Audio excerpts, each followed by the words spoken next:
Maybe let's take a critical look at dislike and disgust and disapproval.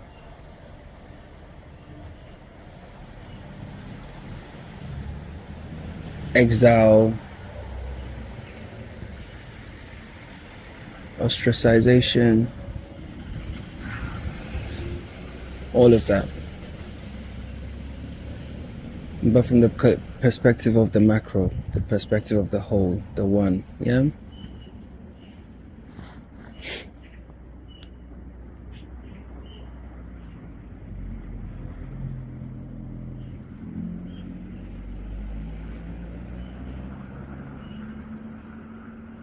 You are looking in the mirror, okay? Everything you see, including the buildings, the systems, the technology, is all you, because that's what you are, yeah? This is a fact. I've proven this many a time. Go back and check my shit, you see.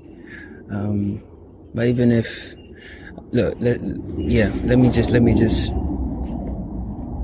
this point even. Like your body as a 3D vessel, avatar robot thing,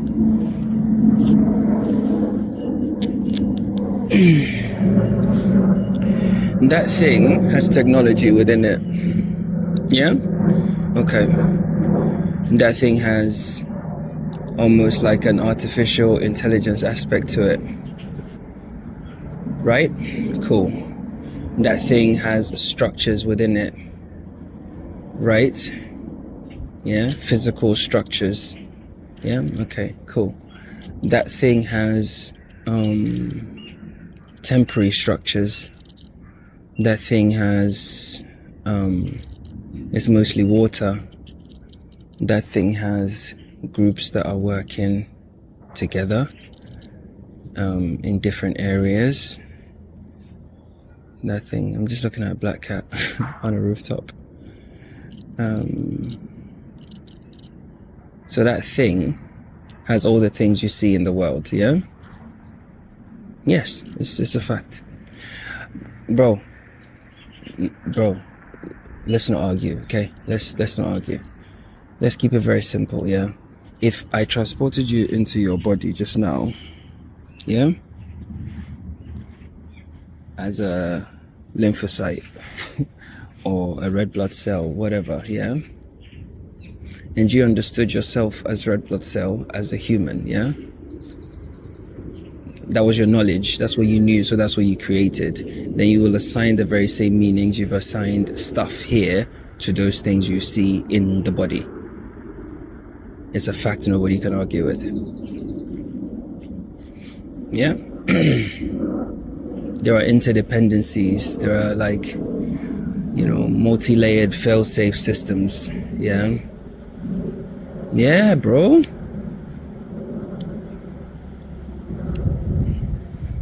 So that's it. So you're looking at the world, yeah?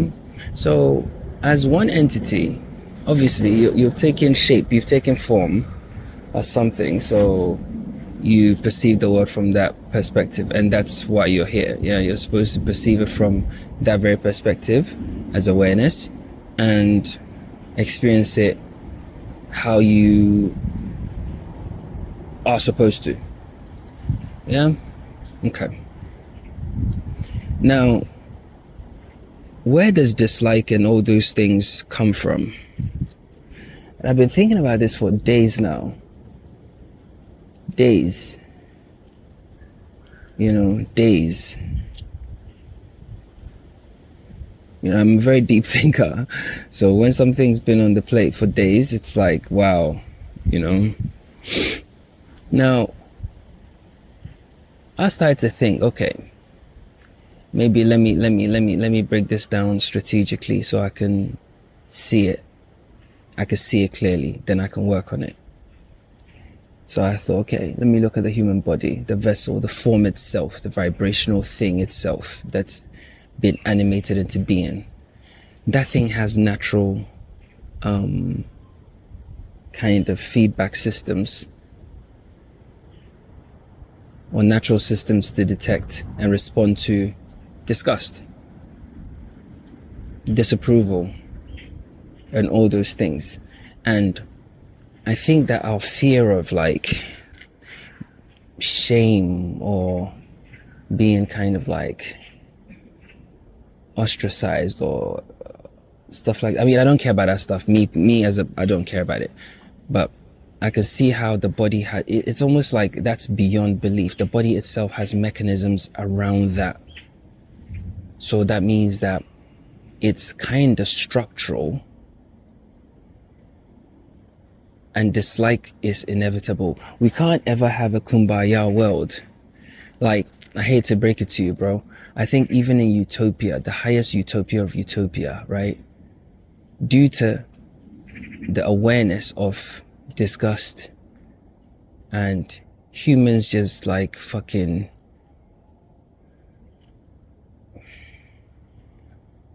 getting sick of each other, yeah? Being sick of each other. It's natural. It's a very natural thing. I'm here to tell you that, because unless it's an opposing argument, I'm willing to hear it. I'm really, this is a serious thing. I'm really willing to hear it. So please, if you have an opposing or counter argument, I really want to hear it. Because here's the thing, the body has the natural things, yeah? And it transcends belief, right? It's almost like even a kid. If a child's playing with a group and the group kind of like cut the kid out of the group,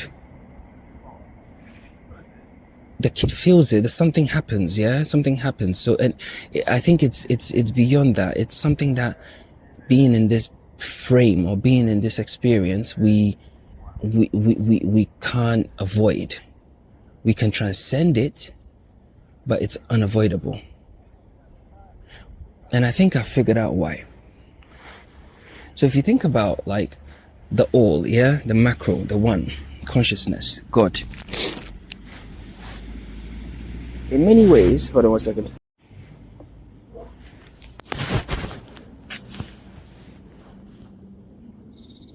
In many ways,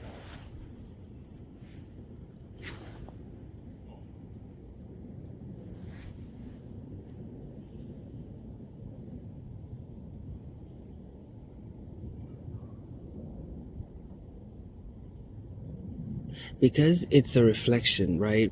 And everything is almost kind of like from the singular point, we go into duals, yeah? And because although we're fractals of the one, because of this mechanism, this breakdown, we're occupying unique spaces, if you like, whatever. I don't have an alternative word. I'm talking to intellectuals, you know what I mean. Being a fractal, you occupy a specific microcosm, a micro space, right? And that's locked to you. No other being can experience or feel those coordinates, feel that space that you have in possession, yeah, ever. So naturally, that separation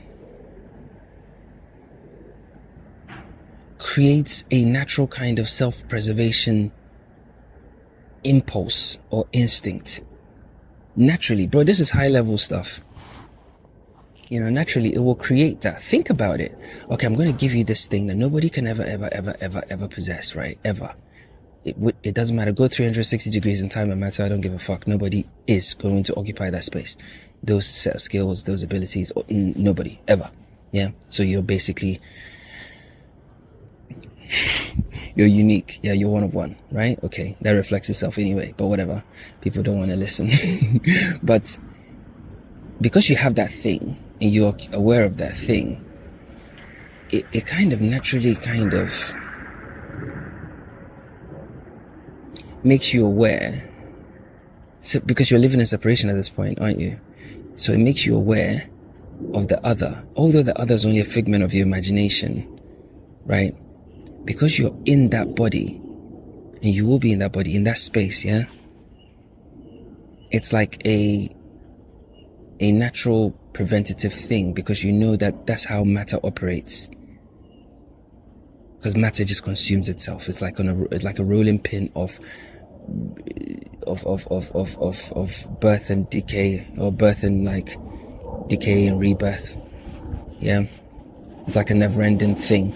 So naturally, knowing that that's the suit that you possess, and that's the suit, that's the suit's source code, yeah, like the basic fundamental building blocks of that machine is that.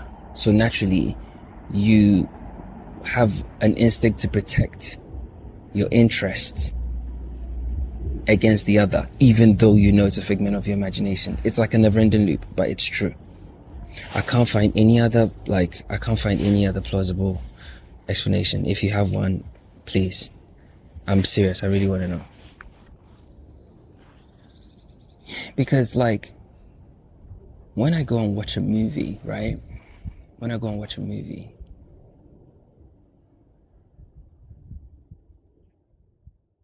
getting back to the point, what was I? Yeah, so if I go to a cinema and I'm watching a movie, like, it's a good movie, whatever. I know that the characters are not real. There is no such thing as Spider-Man. There's the chap, what's his name? The guy that does what's his name? Toby. There's Toby Maguire. Is it Toby Maguire? Yeah, there's him, and, you know, I know there's him in the kind of constructs, but again, if I never meet him, he might as well be fictional. Do you understand what I'm trying to say? Okay, so walk with me here. So in that level of awareness, I realized that everything on the screen is actually not real. There's nothing real here. Yeah? But the movie still moves me. It moves me in a specific way. If you've never been moved by a movie, then this is not the video for you, okay? Thank you very much. But it'll move you. It'll make you feel things. You know, feeling is just attachment to the dream anyway. So that's why feelings don't matter, but whatever. Yeah, but let people feel what they want to feel. So as you start to come to that point, you see, okay, cool, none of this is real. But there's a character in the movie that perhaps you don't like. You know, perhaps a character in the movie whose behavior pisses you off, or a character that you really identify with, or, you know, you root for the bad guy, or you root for the good guy, or whatever. Like, we no two people watch the same movie. Okay, all right, cool. That in itself is a giveaway as well. Okay, but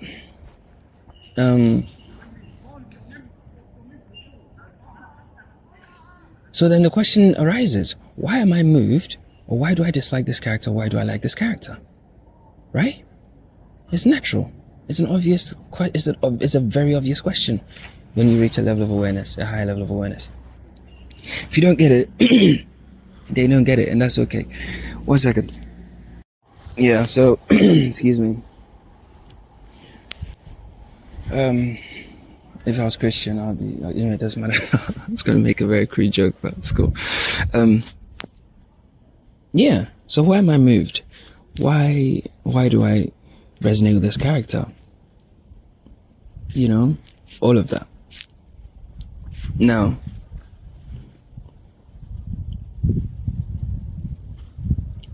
if you're clear in mind, you realize that nothing is happening.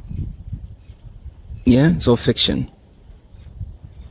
So ultimately, whatever you dislike, like, loathe, fucking whatever, disgust you, whatever, is something you also possess. Because a reflection, right? You also possess the same things, yeah? So that's why, otherwise you wouldn't know the feeling. You wouldn't know why. You wouldn't know it. There'll be no resonance there. Yeah? Okay. Imagine a movie. Let's imagine. Okay, let's play dummy buggers for let's play stupid games for a while. Let's imagine that the NASA story is real. Yeah. For a second, let's imagine all that Big Bang stuff. Wow, cool. And then, I don't know, aliens come from some planet Zorb in the middle of nowhere. Yeah, they just came here because, I don't know, they were looking for fucking colostrum. Whatever they fucking wanted, yeah? Like, it doesn't matter. Now they're here. And as they're here, like, we watch them communicate. Let's say they communicate in a way that we don't understand. We wouldn't be able to perceive what's happening. It's literally impossible. It's virtually impossible. You know, like, it's like animals communicate in so many different ways that we don't understand. It goes straight over our heads because we can't see it. Do you understand?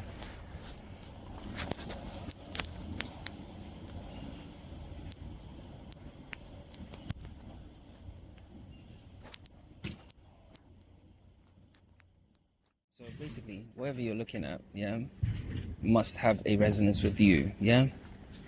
Because that's what you're projecting out, yeah? The 360-degree movie is you, okay? So whatever you dislike within the movie, whatever you dislike is something that is of you. It can't be without you, yeah? It's within you. It's part of you, okay?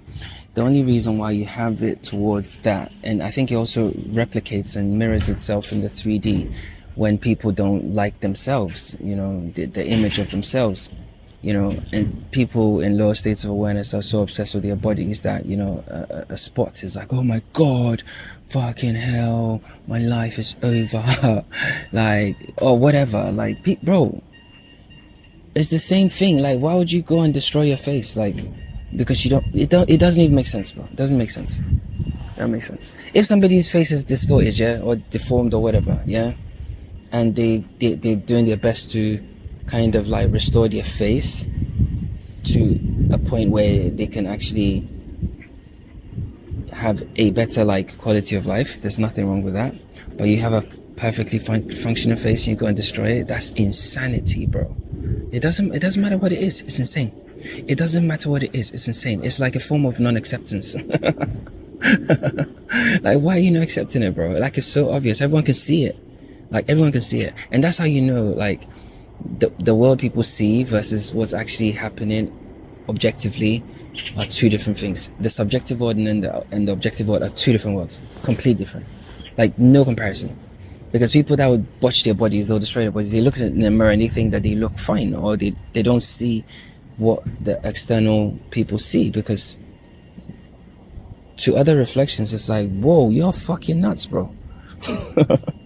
Like, you went too far, bro. It's like crazy, but they don't see it, and that's part of the illusion. Anyway, so whatever you're seeing, it's all within you, right? So that means there's an aspect of you that possesses those qualities, or it's like that. There's a reflection of you like that, whether you dislike it or not, it's part of you. Yeah, whether you it doesn't matter, it's part of you, you know. That's why, like, when groups hate groups, you know, like white people versus black people, brown people versus black people versus whoever, whatever. Yeah, it's the same. It's a form of this. It's the same thing. It's the same thing, bro. It mirrors itself, because again, it's a form of non-acceptance of the ultimate truth, because we're all here, yeah. Like, this place we can't explain, we don't know what it is. Like, all the NASA stuff is dog shit, bro. You know, bro. At this point, if you don't know, switch off the channel, bro. Like, so let's imagine that this place is some sort of like infinite landscape, but it's within an egg, right? I remember Andy Weir wrote something about this. I think they even made a TV show about it. And now imagine that it's an egg, right? So you're within this egg, right? Whatever you see here is part of you. It doesn't matter how they behave, it's part of you, bro. Like, what are you? So how you can't kill it. You can't kill it. Bro, God can't kill itself. You can't kill it. So all that kind of negativity needs to be, you gotta realize that yes, it's natural. So it's a natural kind of instinct to want to dislike another and do all those sorts of things, but it's part of you. So just being aware of that changes the whole tone of the game. Because if now, with that awareness, now you're watching a movie and the characters being a certain way, you start to self-reflect and realize that, you know what, perhaps that's in me. That's why I feel this thing. Because there's nothing there but a reflection. So a part of me is being reflected back to me. Oh my God, the cat actually came over. Raw, let me get a picture. Oh, come on, hurry up, man.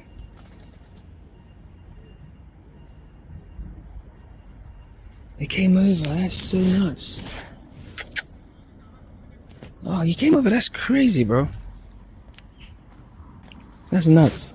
You know what? I had a feeling it was gonna come over, and it was like actually had to cross a road. It actually had to actually had to cross a road to get here. That's crazy. So yeah, So it's you. So dislike and all of that kind of stuff, right? It's an aspect of yourself.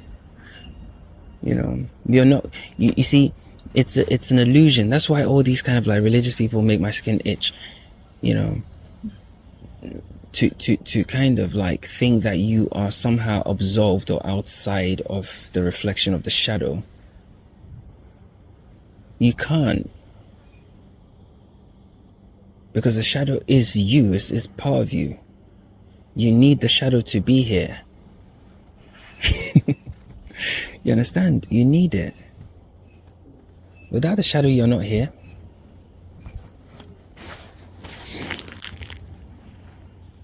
These are facts.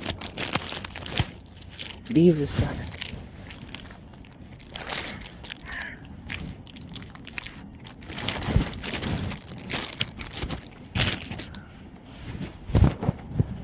Yeah. I'm so impressed that the cat actually came over. That's so wild. That's so wild. That's actually so wild. Anyway, so it's a powerful thing to realize that you can't dislike anything. You can't dislike that thing, whatever.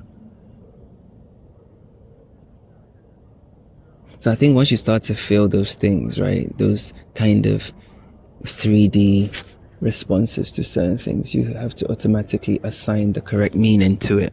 The correct meaning is that this is of the shadow, this is of the flesh. It's some instinct-based thing. It's not really of you, your essence. Like, people are gross, yeah.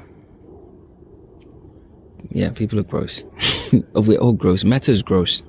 It doesn't matter, bro. Like, your girl can pour the nice perfume on and everything, and like do the nice thing and get dressed and clean and everything, but she poops. You know, she poops. Like, it's like, it doesn't matter what the thing is, what the image is. It comes with grossness. The cutest baby still poops and farts and burps and, you know, yeah, we come with it. You know, like I told you, matter's constantly running this cycle, right? You know, it's wasteful, it's smelly, it's gross. It's kind of like, yeah, it has it. It's part of it. So naturally, when we animate matter, we're in it, because we are not of matter. There's aspects of the thing that actually gross us out.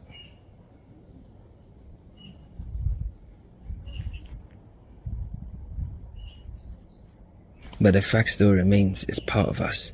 Because at this point in time, this now, whilst we're experiencing life, right?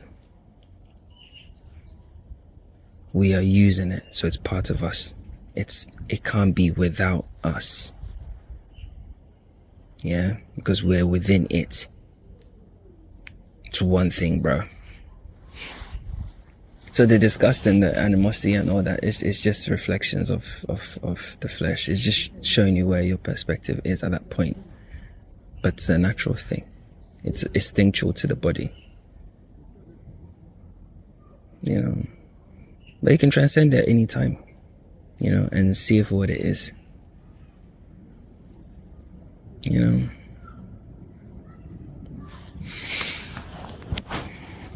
It's complex but simple at the same time. Anyways, cardio day. I need to go to the gym.